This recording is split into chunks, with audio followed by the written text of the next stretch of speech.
Who is in your biome? Now, that word biome I've heard recently during this time of pandemic, and it's meant to describe organisms or people who display similar characteristics because they have a similar environment. But it's been sort of readapted, rebranded during this time of pandemic to describe the sort of bubble that you live in, the people that you allow into your biome, the people that you have decided that you are going to be closer than 6 feet with, that you are going to give hugs to, that you will even take your mask off for. Maybe that would be a horrible pickup line, but also hilarious pickup line during this time of pandemic. I'd take my mask off for you. That's why I'm a priest. So we have essentially decided at a certain point, who is allowed in our biome? Who are we gonna let be a part of our life during this time of pandemic? And we might have to cut people out who we most want to see. But when we depart from that sort of biome, that group of people that we have decided is part of this group, we take a risk. We don't know who they've interacted with, who they've been around, what they might bring. So leaving our biome is a risk when we go to the grocery store, when we have to go out and do things. Well, we can think of sort of a biome mentality going on with the Acts of the Apostles. They too are trying to figure out who is in our biome, if you will. Who are we going to allow in to this group of followers of Jesus? And so we see that in the beginning of the Acts of the Apostles, and even in the beginning of our first reading today, they are appealing mostly to people who are Jewish, people who already know the Old Testament story. And so we see in our first reading today a shift.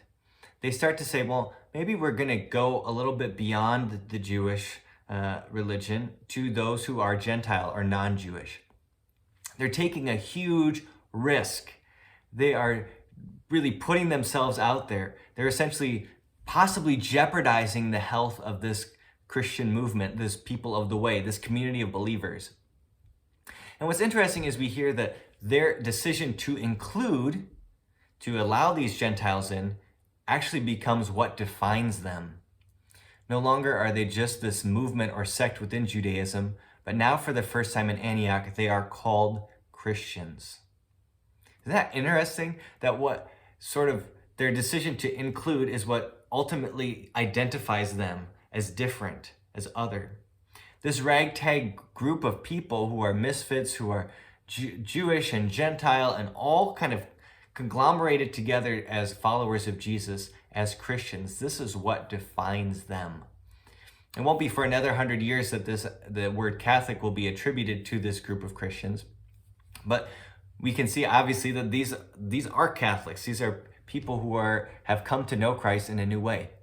But their decision to kind of go outside of themselves, where we're going to see more and more coming up here with St. Paul, is what defines them. Their decision to be inclusive is what defines them as Christians. So I think during this time of pandemic, we are also invited to think about who is in our spiritual biome. Who are the people that we allow to be part of our journey of faith, that we share faith with? And maybe during this time, that circle has expanded. Maybe this weird time has allowed us to have conversations about faith in a different way that we haven't had the opportunity to have before. That we can talk about what Easter looks like for us as Catholics, to our spouses or family members or friends who aren't Catholic. We can sort of expand our own biome. But how are you being challenged during this time to expand your spiritual biome, to reach out? Not only is it a challenge, but it's also important for our own spiritual health.